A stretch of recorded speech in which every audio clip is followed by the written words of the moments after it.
During the freezing morning of December 17, 1944, SS Obersturmbannführer Joachim Peiper stood beside a captured American fuel depot near Bulge, Belgium. The temperature was -15 degrees Celsius. His breath formed clouds in the frozen air. His Kampfgruppe had just seized this depot containing approximately 50,000 gallons of gasoline. This fuel was desperately needed. Without it, the German offensive through the Ardennes would grind to a halt within hours. Peiper was 30 years old, though he looked older. Years of combat on the Eastern Front had aged him. His face was weathered from exposure to extreme conditions. His eyes showed the fatigue of a man who had been at war for 5 years. He wore a winter camouflage smock over his SS uniform with a field cap pulled low against the cold. His Knight's Cross hung at his throat, earned through aggressive leadership in Russia. He watched German soldiers working frantically to transfer fuel from American storage drums into German tanks and vehicles. Panthers stood in line, their engines running to prevent freezing, exhaust creating white clouds. King Tiger tanks, massive and powerful, waited their turn. Half-tracks, trucks, and other support vehicles formed additional queues. The captured fuel represented operational freedom. With it, Kampfgruppe Peiper could continue driving toward the Meuse River. Without it, they would be immobilized. But as Peiper observed the transfer operation, something bothered him. This depot was enormous. Row after row of 55-gallon drums stretched across the facility. Tanker trucks sat parked in organized lines. Pumping equipment, hoses, and storage tanks filled the compound. The Americans had stockpiled fuel with such abundance that they positioned vast quantities in forward locations without apparent concern about potential capture. Peiper walked through the depot, examining the operation more closely. American markings were still visible on equipment. Fresh paint showed this facility had been maintained recently. The organization was impressive. Everything labeled, stored properly, accessible for efficient distribution. This wasn't emergency stockpiling, this was routine logistics. He did quick mental calculations. 50,000 gallons was approximately 190,000 liters. His Kampfgruppe had roughly 100 tanks and assault guns, plus maybe 200 other vehicles. A Panther consumed approximately 280 liters per 100 kilometers on roads, more in combat. A King Tiger consumed 450 liters per 100 kilometers. At current consumption rates, with combat operations, the captured fuel would support his entire force for perhaps 3 to 4 days of intensive operations. That was substantial, but something didn't add up. Intelligence reports indicated this was a forward depot supporting American units in the area. Not a main supply base, just a forward depot. Yet it contained enough fuel to support a German armored division for days. What kind of logistics system positioned such quantities forward and didn't panic when a depot was captured? Peiper had extensive combat experience. He had fought in Russia during Operation Barbarossa, the drive to Moscow, the fighting at Kharkov. He had commanded armor in Normandy against the Allied invasion. He understood modern warfare. He understood logistics. Armies ran on fuel. No fuel meant no movement. No movement meant defeat. The German fuel situation had been critical for over a year. Strategic bombing had destroyed synthetic oil production facilities.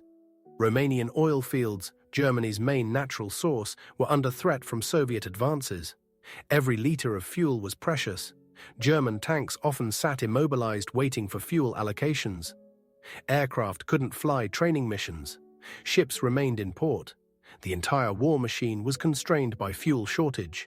Yet here, the Americans had left 50,000 gallons in a forward depot. One depot among dozens scattered across Belgium and France. If they could afford to lose this much fuel without significant impact, what did that say about American production capacity? Peiper knew the statistics. Before the offensive began, German intelligence had provided briefings on American industrial production. The numbers were staggering, but seemed almost unbelievable. American oil production was approximately 1,500 million barrels per year. German production, including all synthetic fuel facilities, was perhaps 50 million barrels. The ratio was 30 to 1.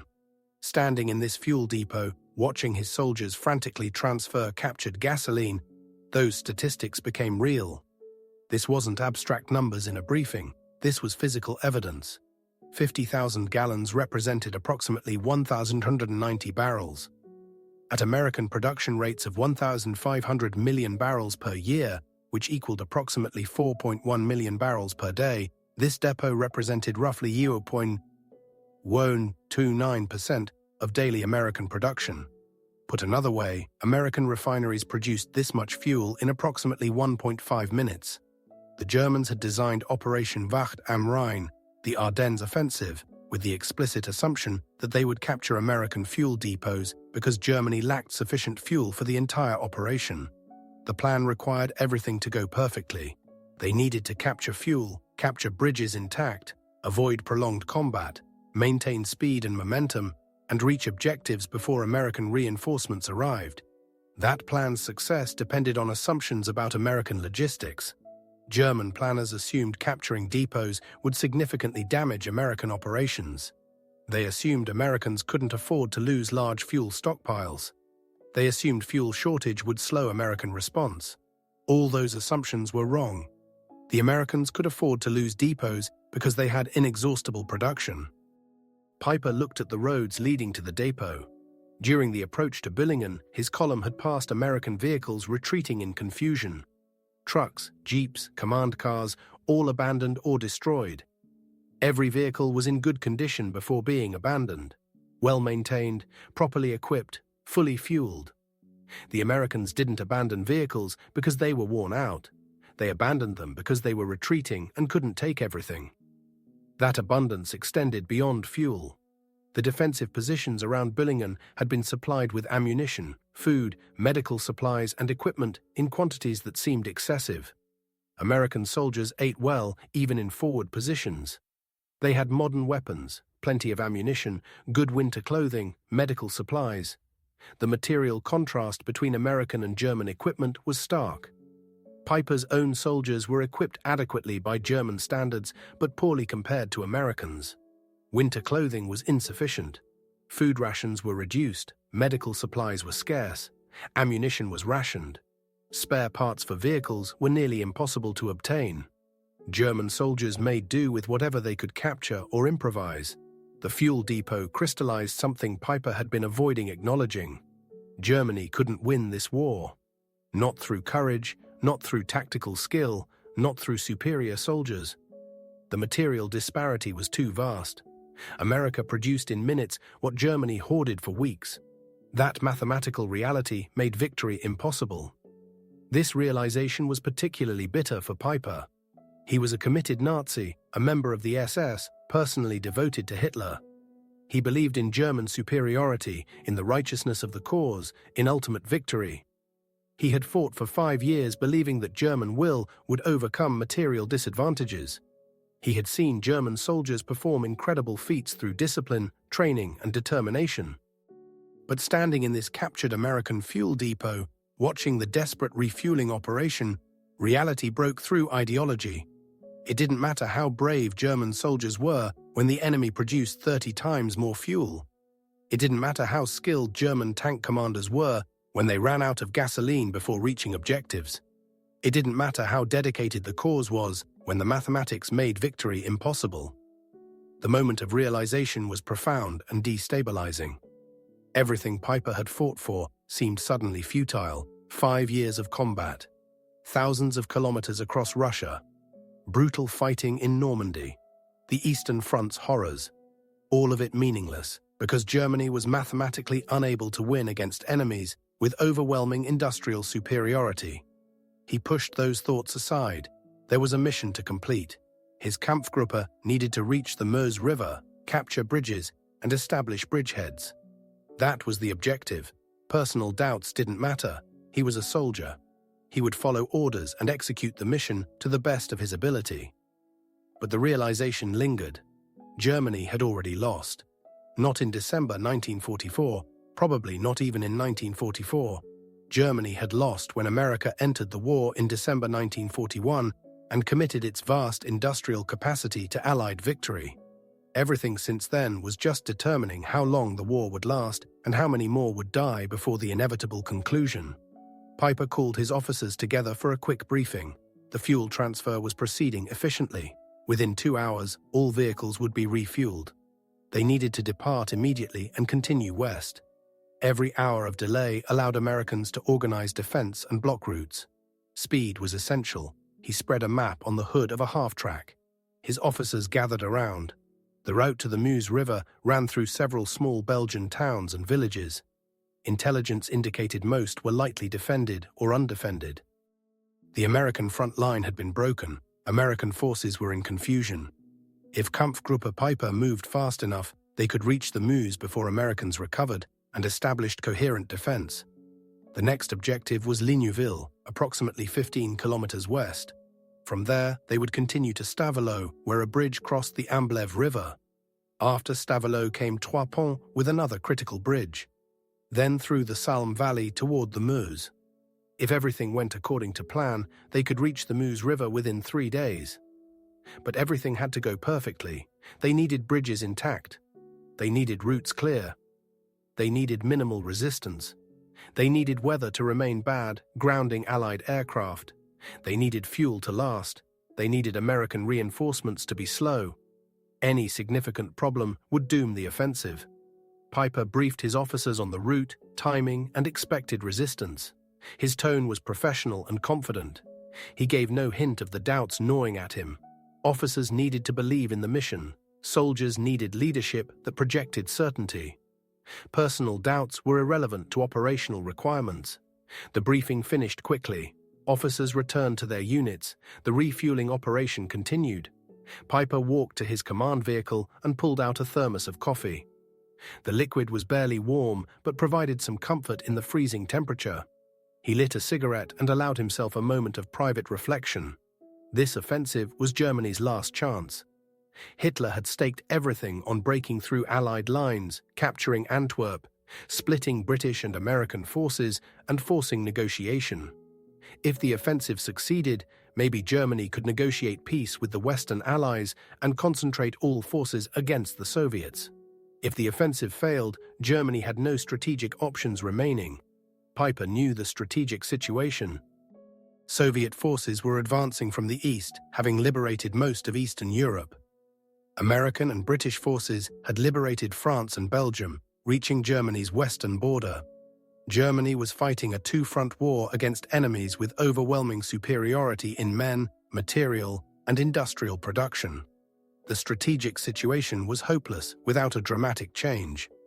Operation Wacht am Rhein was that attempted dramatic change.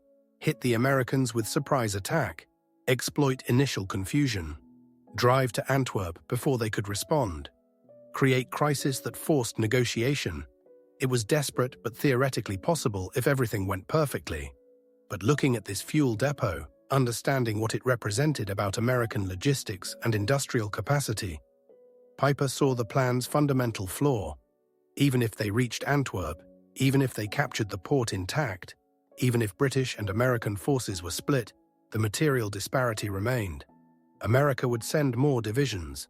Britain would continue fighting. The Soviets would keep advancing. Germany couldn't sustain operations against all three simultaneously. The captured fuel would run out. German tanks would immobilize. American counterattacks would come. And this depot would be recaptured and restocked within days. The cycle was inexorable because American production was inexhaustible by German standards. A messenger approached with update from reconnaissance. American forces were retreating west from Büllingen toward Ligneville. The route appeared clear.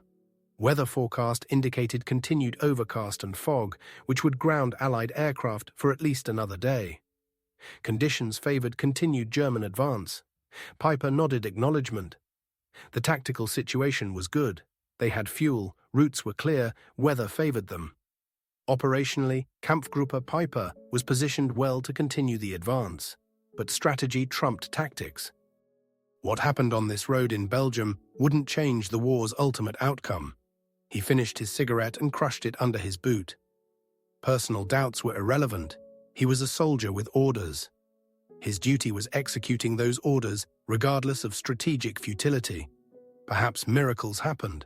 Perhaps the offensive would succeed beyond expectation. Perhaps capturing Antwerp would trigger Allied collapse. He didn't believe any of that, but his beliefs didn't matter. His orders mattered. The refueling operation completed around noon. Every vehicle in Kampfgruppe Peiper had full tanks.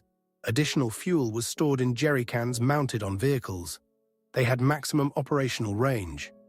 Peiper gave the order to move out. The column reformed and continued west toward Ligneville. The road led through frozen Belgian countryside. Snow-covered fields extended to tree lines. Villages appeared abandoned, civilians having fled the advancing Germans. The column moved with surprising speed considering the road conditions. Panthers and King Tigers were not ideal for winter operations, but German crews were experienced with cold weather from Eastern Front service. Peiper's command vehicle was positioned near the front of the column where he could control the advance directly. He monitored radio traffic, receiving reports from reconnaissance elements and forward units. So far, minimal resistance. Americans were retreating faster than Germans were advancing. The surprise had been complete. They passed abandoned American vehicles regularly. Trucks left intact on roadsides. Command posts evacuated so quickly that documents and equipment remained. Supply dumps with ammunition and food. The Americans weren't destroying supplies systematically. They were retreating in disorder, leaving everything behind. Each abandoned supply dump reinforced Peiper's realization the Americans could afford to lose supplies because replacement was guaranteed. German forces would never abandon food or ammunition. Every bullet was precious. Every can of food was carefully rationed. But Americans left supplies behind casually because more was coming. Mid-afternoon, reconnaissance reported American forces attempting to establish defensive position near Ligneville. Infantry with anti-tank weapons, possibly supported by tanks. Not a major force, but enough to require combat rather than simple bypass. Peiper ordered artillery preparation. His Kampfgruppe included self-propelled artillery that could fire on the move or quickly deploy. After brief bombardment, Panthers would assault the position while infantry flanked from both sides. Standard tactics that had worked countless times in Russia and Normandy. The attack went as planned. Artillery suppressed American positions. Panthers advanced firing main guns and machine guns. American resistance was determined but brief. Within 30 minutes, the position was overrun. German forces captured several vehicles, weapons, and approximately 50 American prisoners. Peiper personally interrogated the senior American officer captured, a captain commanding an infantry company. Through an interpreter, Peiper asked about American strength, defensive plans, and where reinforcements were expected. The captain provided minimal information, giving only name, rank, and serial number as required by Geneva Convention. But Peiper observed the captain's equipment and appearance. Good winter uniform, well-fed, modern weapons. The captain showed no signs of deprivation or inadequate supply. Even in retreat, even after being overrun, American soldiers looked better equipped than German soldiers in supposedly successful advance. Peiper ordered the prisoners secured and sent to rear. His Kampfgruppe continued west, entering Ligneville as darkness fell. The town was empty. Civilians had fled. No American forces remained. German soldiers occupied buildings, establishing defensive positions for the night. Peiper set up headquarters in a house near town center. His staff organized communications, set guard rotation, and prepared situation reports for higher command. Peiper reviewed maps and intelligence updates, planning next day's operations. The evening briefing included all unit commanders. Peiper outlined the next phase. Tomorrow they would continue west to Stavelot and capture the bridge over the Amblève River. That bridge was critical. Without it, the entire advance would be stopped. Intelligence indicated light American presence at Stavelot. If they moved early morning, before Americans reinforced, the bridge could be captured intact. After the briefing, Peiper ate dinner with his officers. Field rations were meager by peacetime standards, but adequate. The conversation was optimistic. Initial success had been impressive. The surprise worked. American forces were in disarray. If momentum continued, reaching the Meuse seemed possible. Peiper participated in the conversation but remained internally skeptical. Tactical success didn't change strategic reality. But he let his officers maintain optimism. Morale mattered for continued operations. After dinner, Peiper walked through Ligneville, checking security and speaking with soldiers. He knew maintaining connection with the men was important for combat effectiveness. Soldiers responded to leaders who shared their conditions and understood their concerns. The soldiers were tired but in good spirits. The advance had gone well. They had captured fuel, supplies, and equipment. American resistance had been weak. For men who had spent years retreating across Eastern Europe and fighting desperate defensive battles in Normandy, this offensive felt like vindication. Peiper listened to soldiers discussing the day's events. They talked about the fuel depot at Billingen, about abandoned American vehicles, about easy victories.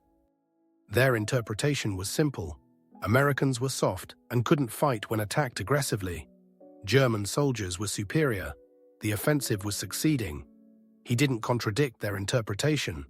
Soldier morale depended on believing in success. But he knew the reality was more complex. Americans weren't soft. They were disorganized from surprise attack. They would recover, establish defense, and bring overwhelming force to bear. The easy victories would end soon. That night, Peiper slept badly. Despite physical exhaustion, his mind churned with thoughts about the offensive's prospects, Germany's strategic situation, and the realization at Billingen. He kept seeing those rows of fuel drums, those abandoned American vehicles, those well-equipped prisoners, all evidence of industrial capacity Germany couldn't match.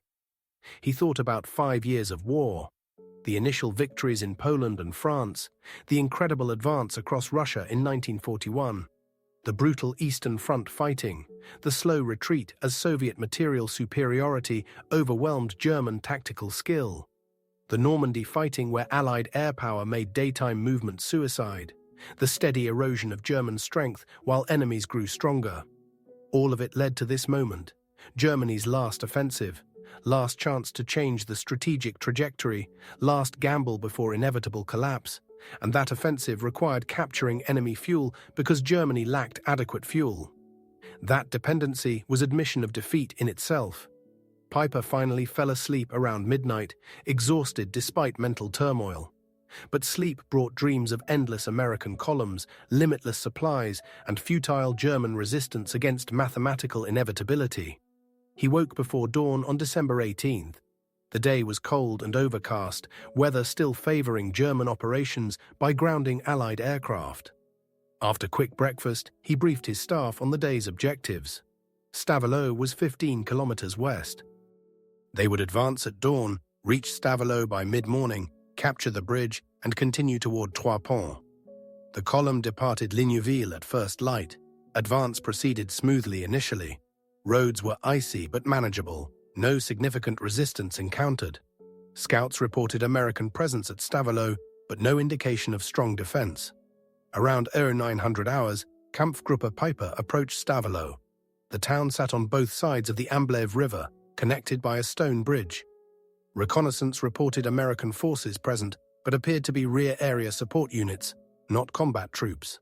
The bridge was intact and not prepared for demolition. Peiper ordered immediate assault. Panthers and infantry would attack simultaneously, seizing the bridge before Americans could organize defense or destroy it. Speed was critical. Every minute of delay increased risk of demolition. The attack began with suppressive fire from tanks and artillery. Infantry advanced through town streets toward the bridge. American resistance developed, but was disorganized. Some units fought, others retreated. The combat was confused and chaotic. Within an hour, German forces controlled most of Stavelot, including approaches to the bridge. The bridge remained intact. It appeared Germans would capture it successfully. Peiper moved forward personally to oversee final assault. But then American combat engineers appeared from defensive positions near the bridge. They had explosives and were attempting demolition under German fire. Peiper immediately ordered all available weapons to engage the engineers. Machine guns, tank fire, mortars all concentrated on the bridge approaches. The American engineers showed remarkable courage. Despite intense fire, they worked frantically to place demolition charges. Several were killed or wounded, but others continued. German infantry rushed forward attempting to reach the bridge before demolition. The race was desperate. German soldiers sprinting across open ground under fire, American engineers placing charges despite casualties, seconds determining whether the bridge would be captured or destroyed. Then an explosion. Not massive detonation, but significant. The bridge partially collapsed. Not completely destroyed, but damaged enough that tanks couldn't cross. Only infantry and light vehicles could use the remaining structure. Peiper's frustration was intense. The bridge was 90% captured. Another 30 seconds and it would have been intact. Instead, partial demolition made it unusable for armor. His Panthers and King Tigers couldn't cross. The entire Kampfgruppe's advance was stopped. Engineers assessed the damage. Repair would take hours, possibly days. Alternative bridges nearby were either destroyed or heavily defended. Detours would add significant time and distance. The momentum of the advance was broken. Peiper made quick decision. He couldn't wait for bridge repair. He would detour north, looking for alternate crossing. The detour added distance, but might find intact bridges. Time was critical. American reinforcements were certainly moving toward the area. Every hour of delay gave Americans more opportunity to establish defense. The column reversed direction and headed north, seeking alternate routes. Scouts searched frantically for bridges or fords that could support armor. The detour was frustrating and time-consuming. Hours passed with minimal progress west. Late afternoon, scouts located a bridge at Trois Ponts still intact. But American forces were reinforcing the position. The bridge was defended and prepared for demolition. Capturing it would require immediate assault before Americans strengthened defenses further. Peiper ordered attack at Trois Ponts despite his force being tired from days fighting and frustrated by delays. Panthers led the assault with infantry support. American defenders fought determinedly. Combat was intense and costly. But as German forces closed on the bridge, American engineers detonated charges. The bridge exploded spectacularly, collapsing into the river. 2 critical bridges destroyed in one day. Kampfgruppe Peiper's advance was effectively stopped. Peiper stood watching the destroyed bridge, smoke still rising from the detonation. 2 days into the offensive and momentum was already lost. The easy victories of December 17th were gone. American engineers had denied critical crossings.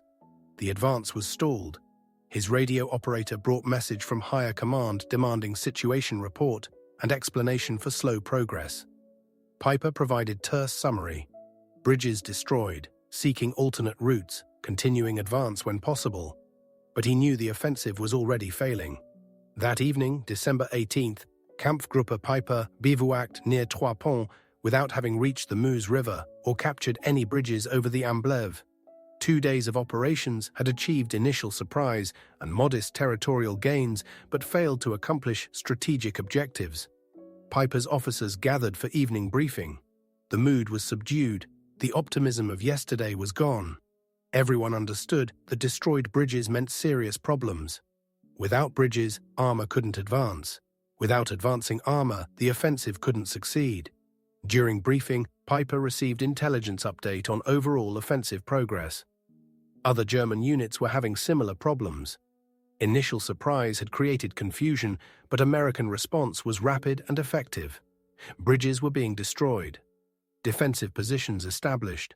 Reinforcements arriving. Weather forecast indicated clearing skies, which would allow Allied aircraft to operate.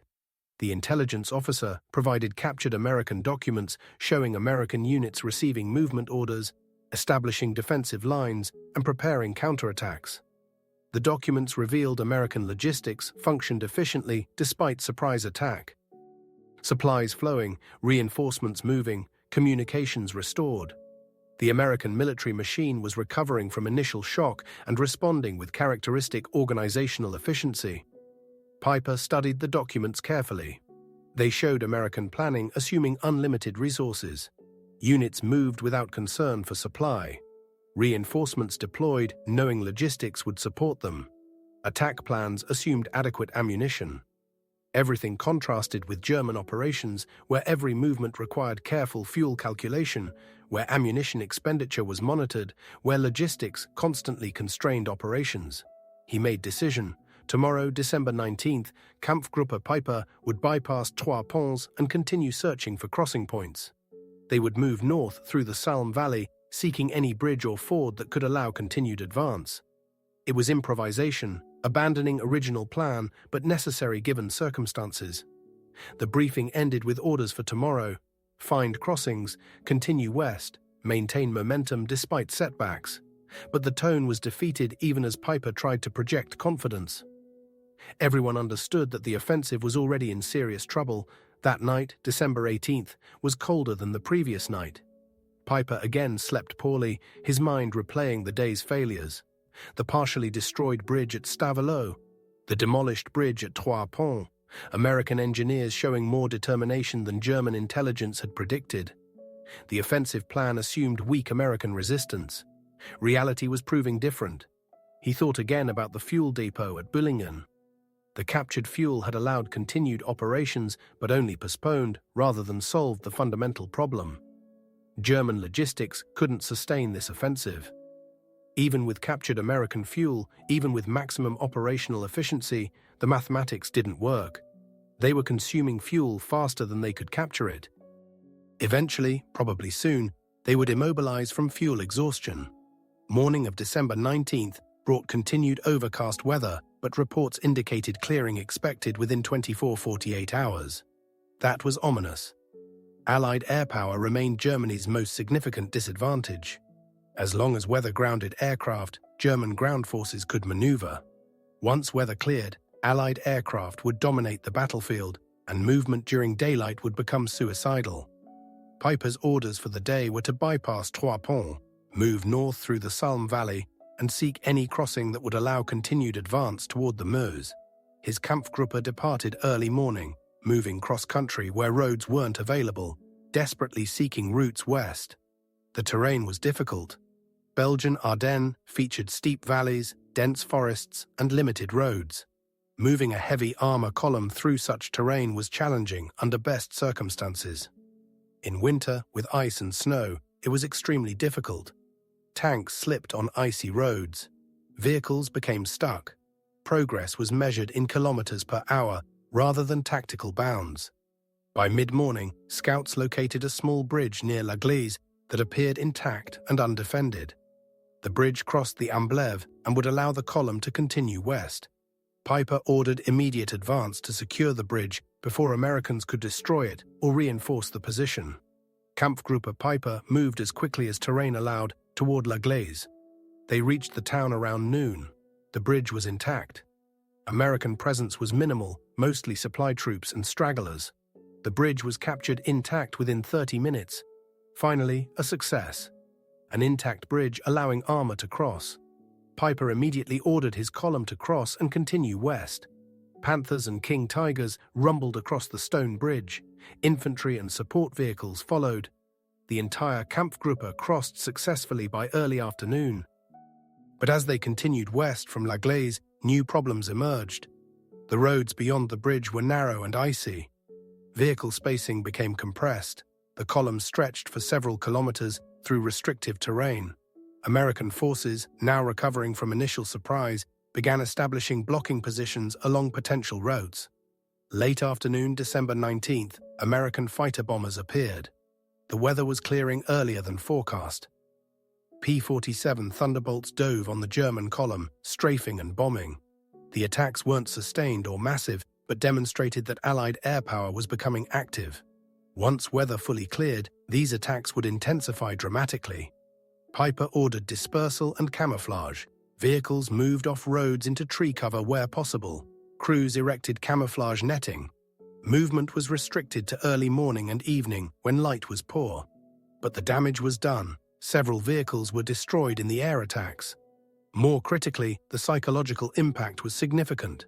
Soldiers understood that Allied air power was entering the battle, which meant the tactical environment was changing rapidly against German favor. Evening of December 19th, Kampfgruppe Peiper was positioned near Stoumont, west of La Glaise. They had advanced approximately 10 kilometers during the day through difficult terrain and increasing resistance. The Meuse River was still 50 kilometers away. At current rate of advance, reaching the Meuse would take several more days.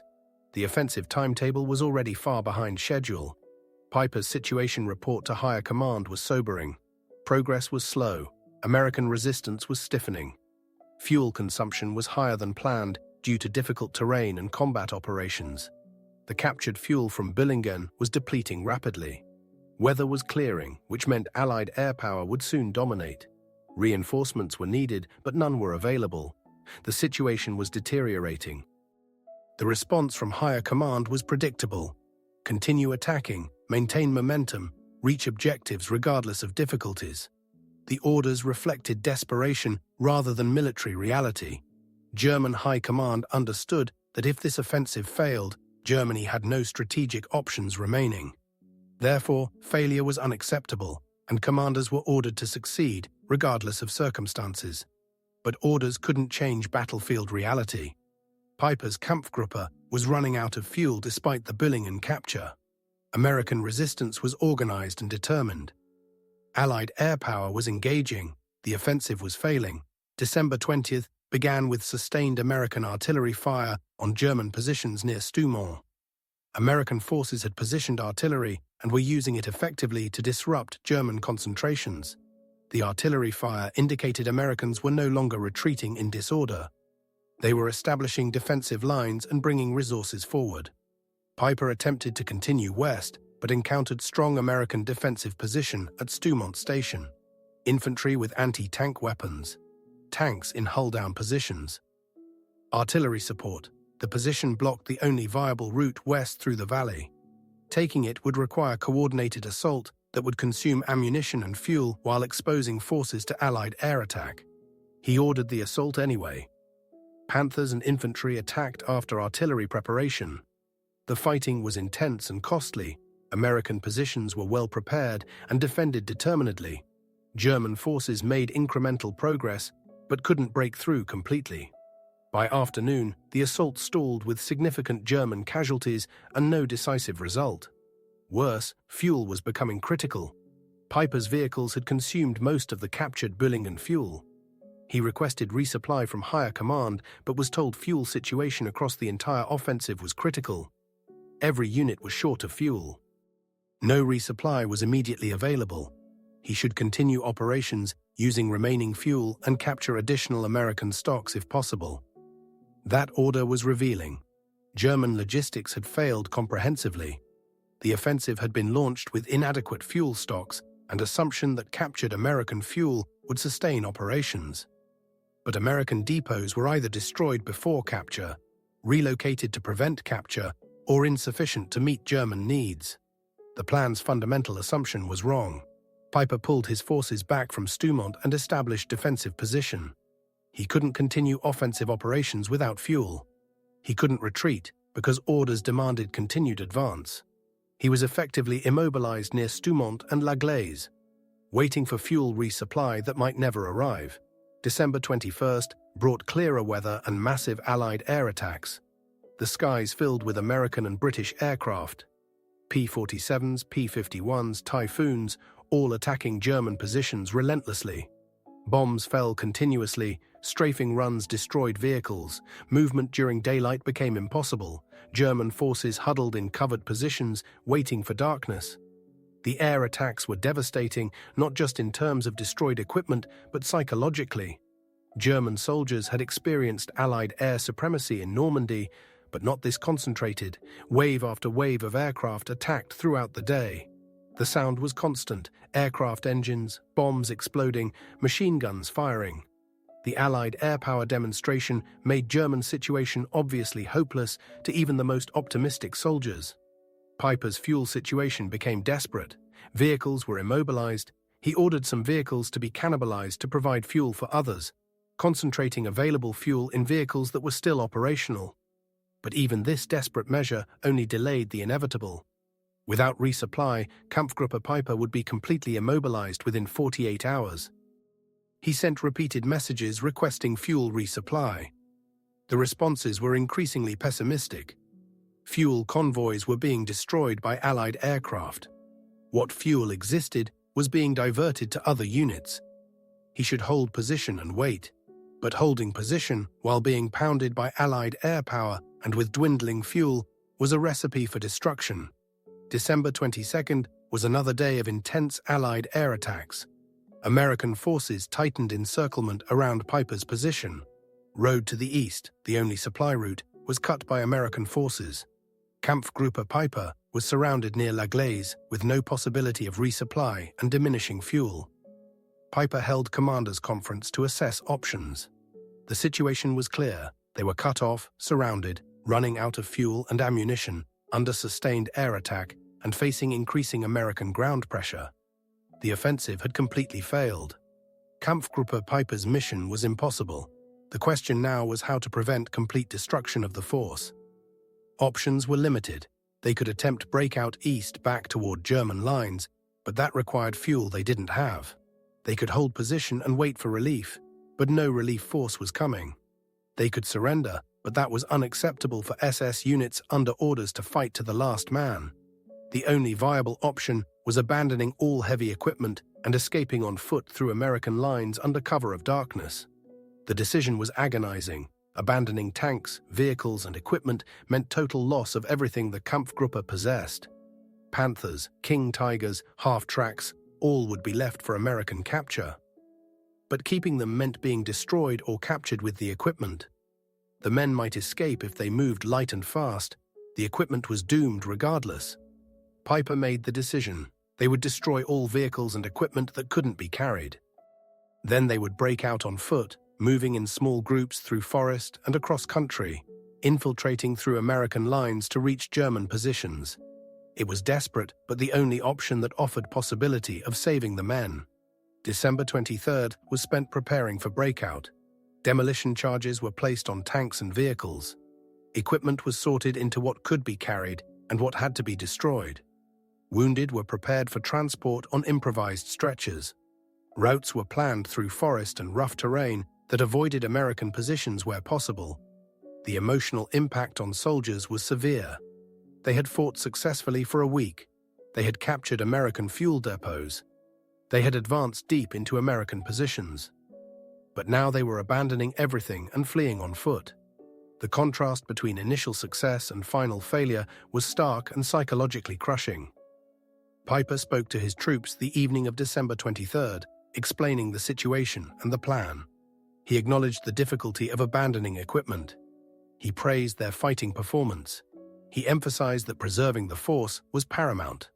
Equipment could be replaced. Trained soldiers couldn't. The mission now was survival, not victory. That night, December 23, 24, demolitions began.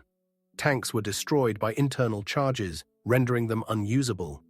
Vehicles were burned, equipment was smashed or dumped.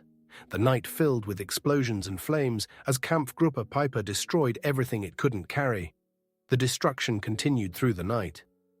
By dawn, December 24th, Christmas Eve, every vehicle was destroyed. Nothing remained that Americans could use or that would indicate German capabilities. The soldiers assembled in small groups, carrying only weapons, ammunition, and minimal supplies. The breakout began before dawn, December 24th. Groups of 20-30 men moved through forest, heading east toward German lines approximately 15 kilometers away. They moved silently, avoiding roads and open areas, staying in tree cover, moving fast. American patrols were encountered, but mostly avoided through stealth. The march was brutal. Deep snow, freezing temperature, rough terrain. Soldiers were exhausted from weeks of combat. Food was minimal, but they pressed on, driven by determination to survive and reach safety. Many became separated and lost. Some were captured, but many continued moving east. Peiper moved with one of the larger groups, leading from the front as he had throughout the offensive. His leadership kept men moving even when exhaustion seemed overwhelming. They moved during darkness and hid during daylight, making slow but steady progress toward German lines. Christmas Day 1944 was spent hiding in forest while American forces searched the area for fleeing Germans. Peiper's group remained concealed, silent and still, while American patrols passed nearby. The contrast with traditional Christmas celebrations was profound. Instead of warmth, food, and celebration, they huddled in frozen forest, hoping to avoid capture. December 26th, Peiper's group reached German lines. Approximately 800 men from Kampfgruppe Peiper's original 4,000 made it back. The rest were killed, wounded and captured, or separated and would straggle back over following days. All equipment was lost, every tank, every vehicle, every piece of heavy equipment. The return to German lines was relief mixed with bitter recognition of failure. Kampfgruppe Peiper had achieved initial surprise and early success. They had advanced farther than any other German unit in the offensive. They had captured American supplies, including the critical fuel depot at Büllingen. But ultimately they had achieved nothing strategic while losing everything tactical. Peiper reported to higher command, providing detailed account of the offensive from his Kampfgruppe's perspective. The bridges destroyed, the American resistance that stiffened rapidly, the Allied air power that dominated once weather cleared, the fuel that ran out despite captured stocks, the inevitable encirclement and loss. His report was one of many similar reports from across the Ardennes offensive. All German units encountered similar problems: initial success from surprise, rapid American recovery, bridge demolitions, Allied air power, fuel shortages, ultimate failure. The offensive had failed completely. Germany's last chance to change the strategic situation had failed. The Battle of the Bulge officially ended in late January 1945, when American forces reclaimed all lost territory and restored original defensive lines. German casualties were approximately 100,000 men, killed, wounded, or captured. 800 tanks lost. Irreplaceable quantities of fuel, ammunition, and equipment expended. The offensive had gutted Germany's remaining strategic reserve. American casualties were similar in numbers, but fundamentally different in impact. Americans lost 80,000 casualties, similar to German losses. But American casualties were replaced within weeks. New divisions arrived from the United States. Equipment losses were replaced from production that continued unabated. Fuel and ammunition stocks were replenished. Within a month of the offensive's end, American forces were stronger than before the offensive began. Germany couldn't replace its losses. The men were gone. The equipment couldn't be replaced because production was being destroyed by strategic bombing. Fuel couldn't be replaced because synthetic plants were smashed and oil fields were lost. Ammunition production was declining. Germany had gambled everything and lost everything. For Peiper personally, the Ardennes offensive confirmed the realization that came at Büllingen fuel depot. The war was lost, not because German soldiers lacked courage or skill, but because industrial capacity determined modern warfare, and Germany's industrial capacity was insufficient against enemies with overwhelming production. The numbers were stark and undeniable. In 1944, American factories produced approximately 96,000 aircraft, fighters, bombers, transports, trainers, 17,000 tanks, Shermans, tank destroyers, light tanks, 49,000 artillery pieces, all calibers, 500,000 machine guns, billions of rounds of ammunition, millions of uniforms, boots, helmets, countless vehicles, radios, supplies. German production in 1944 was approximately 40,000 aircraft, despite being entirely focused on military production, 19,000 tanks, fighting two-front war, 41,000 artillery pieces, unknown but far fewer machine guns, ammunition production declining due to bombing, everything rationed, recycled, improvised. The production disparity was further complicated by Germany fighting on two fronts. The Eastern Front consumed the majority of German strength. The Western Front received whatever was left after Soviet requirements were met. Germany was trying to fight both the Soviet Union and the Western Allies simultaneously, while producing less than half what America alone produced. But production numbers only told part of the story. The real disparity was in sustainability and growth. American production was growing month by month as new factories opened and efficiency improved. German production was declining as factories were destroyed by bombing, raw materials became scarce, and transportation infrastructure degraded. Oil production illustrated the difference most clearly. American oil production in 1944 was approximately 1,500 million barrels from natural oil fields primarily in Texas, Oklahoma, and California. These fields were safe from bombing, supplied by intact transportation infrastructure, and supported by massive refining capacity. American refineries could produce gasoline, diesel, aviation fuel, lubricants, and other petroleum products in whatever ratios were needed. German oil production was approximately 50 million barrels in 1944, mostly from synthetic fuel plants that converted coal to liquid fuel through chemical processes. These plants required complex equipment, significant energy input, specialized expertise, and large capital investment. They were concentrated in specific locations, which made them vulnerable to strategic bombing. By mid-1944, Allied bombers systematically targeted German synthetic oil production. Raids destroyed plants faster than they could be rebuilt or repaired. By late 1944, German oil production had declined to perhaps 30 million barrels. By early 1945, production was below 20 million barrels. Germany's oil production was collapsing from sustained bombing, while American production continued unaffected. The 30-to-1 oil production ratio that Peiper calculated at Bulge was actually improving from Germany's perspective. By December 1944, the ratio was probably 40-to-1 or 50-to-1 as German production collapsed and American production increased.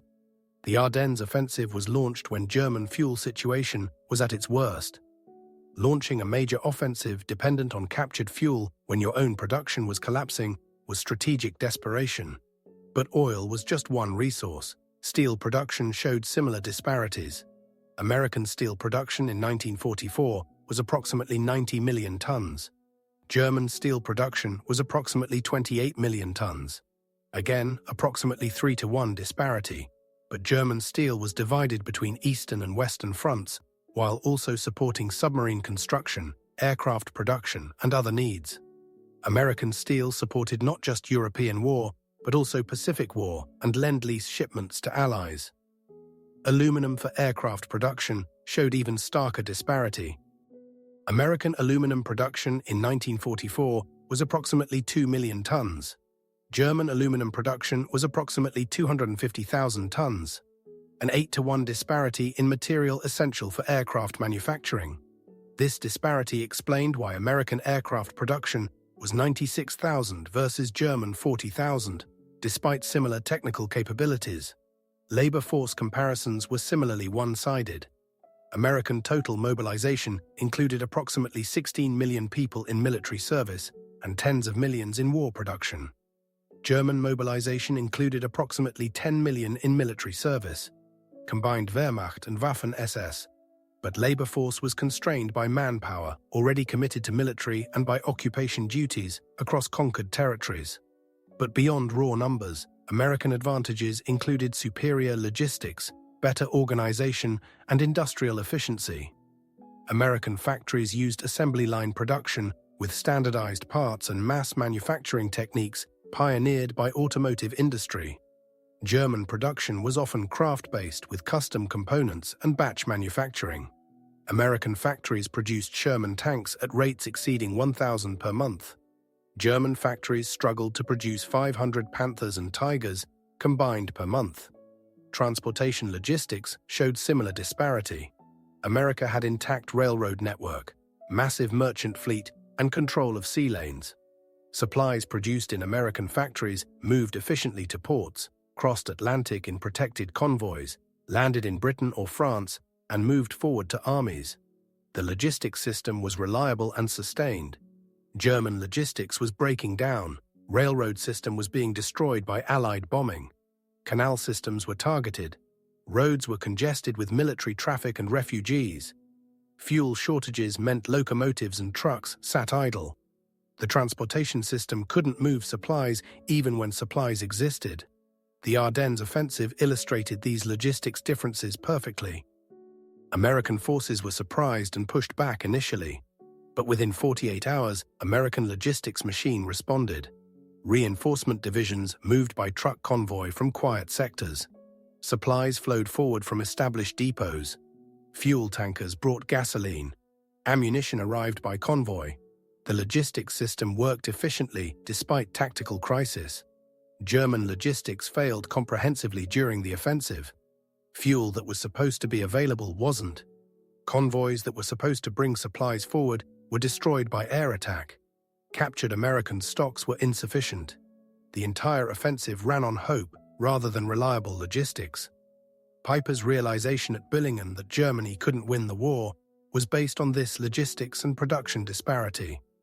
Standing beside 50,000 gallons of captured American fuel, understanding that this represented less than 2 minutes of American production, seeing the casual abundance of American supply, recognizing the 30-to-1 oil production ratio, all of this crystallized the mathematical impossibility of German victory. Even if Operation Wacht am Rhein had succeeded perfectly, even if Kampfgruppe Peiper had reached the Meuse, crossed it and driven to Antwerp, even if German forces had captured the port and split Allied forces, the fundamental production disparity remained. America would send more divisions. Britain would continue fighting. Soviet forces would advance from east. Germany couldn't sustain operations against all three simultaneously because production couldn't support the forces required. The Ardennes offensive was Germany's last major offensive of the war. After its failure, German forces fought only defensive battles as Allied armies advanced from west and east. The material situation deteriorated further. Fuel became so scarce that tanks were deployed without adequate fuel for operations. Aircraft sat on airfields unable to fly. Soldiers retreated on foot because vehicles lacked fuel. Ammunition was rationed severely. Food rations were cut repeatedly. By April 1945, organized resistance collapsed. American and Soviet forces linked up in central Germany, cutting the remaining German territory in half. British forces reached the Elbe River. French forces advanced through southern Germany. Italy collapsed. The Reich shrank daily as Allied armies advanced.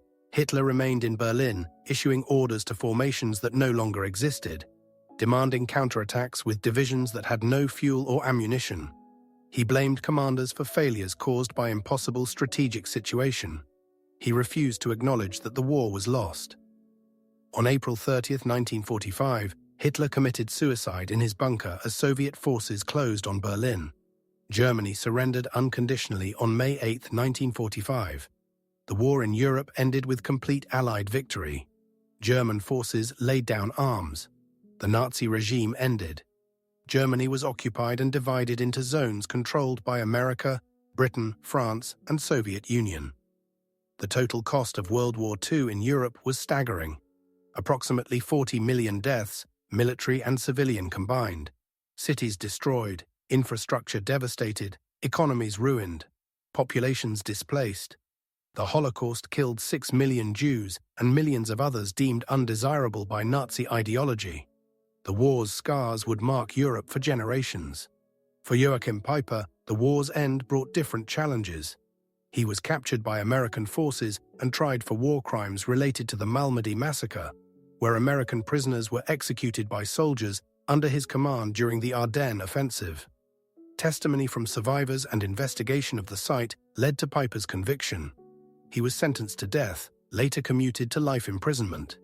During imprisonment, Peiper gave interviews about the war and the Ardennes offensive. He discussed his realization at Billingen about Germany's inevitable defeat.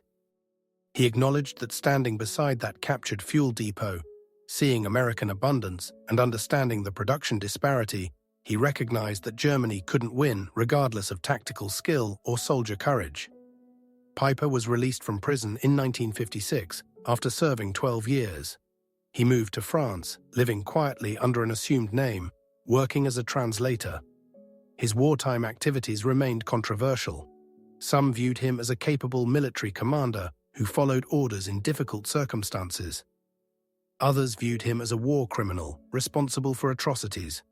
The debate over Peiper's character and responsibility continued throughout his life. In 1976, Peiper was assassinated by unknown attackers at his home in France. His house was burned and his body found inside. The attackers were never identified, but were presumed to be individuals seeking revenge for wartime crimes. Peiper's death at age 61 ended a life that had encompassed some of World War II's most dramatic moments and controversial actions. The fuel depot at Billingen that triggered Peiper's realization was quickly recaptured by American forces after the German offensive collapsed. The depot was restocked and continued supplying American forces through the final months of the war in Europe. The 50,000 gallons that Peiper captured were replaced within days. barely a blip in American logistics. The Ardennes offensive's failure demonstrated conclusively that Germany couldn't win World War II through military means. The disparity in industrial production, particularly in oil, steel, aluminum, and other critical resources, made sustained German resistance impossible. Tactical skill and soldier courage, which Germany possessed in abundance, couldn't compensate for strategic material inferiority. This lesson extended beyond World War II. Modern warfare in the industrial and post-industrial age is fundamentally shaped by material capacity. Nations with greater industrial strength, better logistics, sustainable access to resources, and ability to outproduce enemies have enormous advantages. Technology and tactics matter, but operate within constraints imposed by industrial capacity. Germany's experience in World War II became a case study in strategic overreach and industrial age warfare. Germany simultaneously fought the Soviet Union, Britain, and America, nations with combined industrial capacity vastly exceeding German production. The outcome was inevitable once Germany failed to achieve quick victory before Allied industrial power fully mobilized. The Soviet Union alone had significant industrial capacity and could potentially be defeated through sustained German effort if Germany fought only in the east. Britain was vulnerable to blockade and might negotiate if isolated. But America's entry into the war and commitment of its vast industrial strength to Allied victory made German defeat inevitable. No amount of tactical brilliance or soldier dedication could overcome the mathematical reality of American production. Peiper's moment at Billingen, understanding that 50,000 gallons represented 1.5 minutes of American production, was recognition of this mathematical reality. It was acknowledgement that the war Germany was fighting couldn't be won because the industrial disparity was insurmountable. From that moment, everything else was just determining how long the war would continue and how many more would die before the inevitable conclusion. The Battle of the Bulge was Hitler's last gamble to change the war's trajectory. It failed because it was based on unrealistic assumptions about what Germany could achieve with limited resources. The offensive required everything to go perfectly and for German forces to capture substantial American supplies. When bridges were destroyed, when weather cleared allowing Allied air attacks, when American resistance proved more effective than anticipated, the offensive had no margin for error. German planning increasingly relied on optimistic assumptions and hoped-for circumstances. American planning relied on mathematical certainty of abundant resources and reliable logistics. That fundamental difference determined the war's outcome more than any battle or decision. Material capacity, particularly in oil, but also in steel, aluminum, and other resources, made Allied victory inevitable once America committed to the war. The soldiers fighting in the Ardennes didn't understand these strategic realities. They saw tactical situations, the bridge they were attacking, the fuel depot they captured, the American position they overran. For them, the battle was a series of small actions that seemed winnable if they fought hard enough. But commanders like Peiper, who understood logistics and strategy, recognized the larger truth. Standing beside captured American fuel, seeing evidence of industrial abundance, calculating production ratios, understanding that everything captured would be replaced in minutes of American production. This recognition was devastating. It meant that regardless of tactical success, strategic defeat was certain. This recognition spread among German commanders during late 1944 and early 1945. Some reached it through combat experience, others through statistical analysis, some through observation of Allied material superiority. But the conclusion was same. Germany had lost the war, not because soldiers failed or commanders made mistakes, but because industrial mathematics made victory impossible. The human cost of continuing the war after the Ardennes offensive failed was immense. From January to May 1945, millions more died as Allied armies advanced, and Germany collapsed. Cities were destroyed in final fighting, civilians fled advancing armies. Refugees died of exposure and starvation. Concentration camps were liberated, revealing horrific evidence of Nazi genocide. The final months of war in Europe were catastrophic.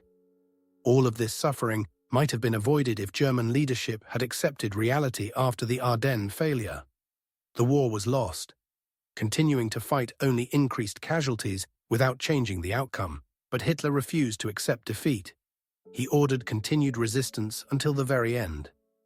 German soldiers and civilians paid the price for this refusal to acknowledge mathematical reality.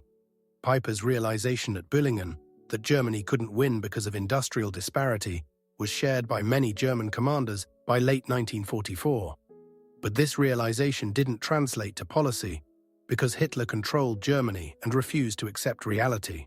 The war continued until Germany was completely destroyed and occupied. The lessons from the Battle of the Bulge and the Ardennes offensive extend to contemporary military strategy. Modern warfare remains fundamentally shaped by industrial and economic capacity. Nations with stronger economies, better logistics, sustainable resources, and ability to outproduce adversaries have decisive advantages. Technology advances change tactics, but don't eliminate the fundamental importance of material capacity. The United States demonstrated in World War II, and has maintained since, industrial and economic capacity that allows sustained military operations with reliable logistics. This capacity was decisive in World War II, important in subsequent conflicts, and remains central to American military strategy.